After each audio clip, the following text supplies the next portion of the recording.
राजधानी दिल्ली एनसीआर में अब ठंड तो शुरू हो चुका है, लेकिन अब कोहरे की आफत आने वाली है। राजधानी दिल्ली एनसीआर में ठंड का असर और ज़्यादा बढ़ने वाला है, क्योंकि जिस तरह से अगर कोहरे का असर बढ़ेगा तो उसका असर भी राजधानी दिल्ली में दिखेगा। इस वक्त मैं इंडिया गेट पे हूँ और इंडिया गेट पे यहाँ देखा जा सकता है कि विजिबिलिटी बेहद कम है। यहाँ पर देखा जा सकता है विजिबिलिटी बहुत कम होने की वजह से यहाँ पे लोग तो यहाँ पे आ रहे हैं, और जिस तरह से दिल्ली की सर्दी की अगर बात करें तो लोग आनंद ले रहे हैं। और यहाँ पर अब जिस तरह से एक अनुमान लगा जा रहा है कि अब धीरे धीरे कोहरा बढ़ेगा, और कोहरा अगर बढ़ेगा तो उसका असर भी दिखेगा दिल्ली एनसीआर में, क्योंकि अब हड़ कपाने वाली जो ठंड है उसको वो देखा जाएगा।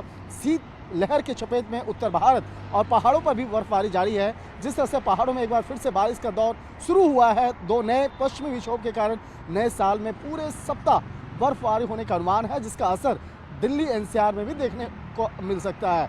और इसके साथ ही जिस तरह से अगर बात करें तो कड़ाके की सर्दी पड़ने के बाद शीतलहर का प्रकोप जो है वो दिखाई देगा। जिस तरह से नए साल का आगाज हो चुका है और नए साल के आगाज के साथ साथ कड़ाके की ठंड भी जो है वो बढ़ रही है।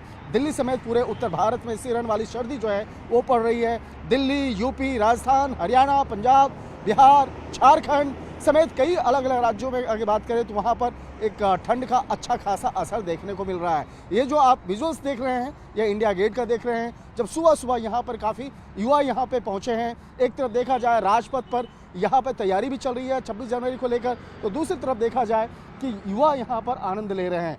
कश्मीर में कड़ाके की सर्द के बीच में बर्फबारी के आसार दिख रहे हैं। मौसम विभाग का अनुमान है कि इस सप्ताह पहाड़ों में बर्फबारी और ज़्यादा बढ़ सकती है। और जिस तरह से अगर कहें राजधानी दिल्ली की अगर बात करें, दिल्ली एनसीआर की बात करें, खास तौर पर अगर जिस तरह से देखा जाए जम्मू कश्मीर में बर्फबारी लगातार हो रही है, उसका असर दिल्ली में हो रहा है। दूसरी तरफ देखा जाए उत्तराखंड में भी काफ़ी बर्फबारी हो रही है। और उससे आगे और बढ़ते हैं तो हिमाचल की बात करें तो हिमाचल में भी एक काफ़ी बर्फबारी हो रही है, जिसका असर दिल्ली एनसीआर में देखने को मिल रहा है। और कई इसका असर जो है अभी जो जिस तरह से लगातार ठंड बढ़ रही है तो इसका असर जो कम विजिबिलिटी होने के चलते ट्रेन और जो एयरपोर्ट है वहाँ पे भी देखने को मिल रहा है। कई ट्रेनें जो हैं वो रद्द हो रही हैं। दूसरी तरफ देखा जाए कई फ्लाइटें भी रद्द हो रही हैं। लेकिन जिस तरह से एक अनुमान लगाया जा रहा है मौसम विभाग का कि आने वाले दिनों में विजिबिलिटी और कम होगी, कड़ाके की ठंड और बढ़ेगी, और जिस तरह से बर्फबारी अगर आसपास के राज्यों में होती है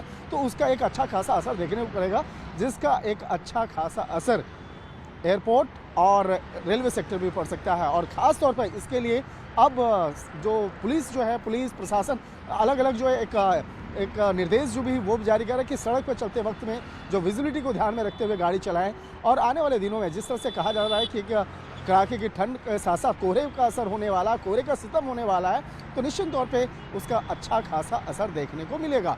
तो एक तरह से कह सकते हैं कि जैसे जैसे ठंड बढ़ रही है और लोगों को भी हिदायत दी जा रही है कि अपने घर में रहें और गर्मी और इसके साथ साथ गर्मी की उचित व्यवस्था के साथ में रहें। घर से बाहर निकलें तो उसके बाद उचित व्यवस्था के साथ निकलें। लेकिन क्योंकि अभी विजिबिलिटी जो है बहुत ज़्यादा अभी कम नहीं हुई है, क्योंकि अच्छा खासा अभी दिखने को मिल रहा है, लेकिन सर्दी जिस तरह से बढ़ रही है और एक अनुमान लगाया जा रहा है कि कड़ाके की ठंड बढ़ने वाली है, कोहरा बढ़ने वाला है, तो उसको लेकर बहुत सारी तैयारियाँ भी की जा रही हैं।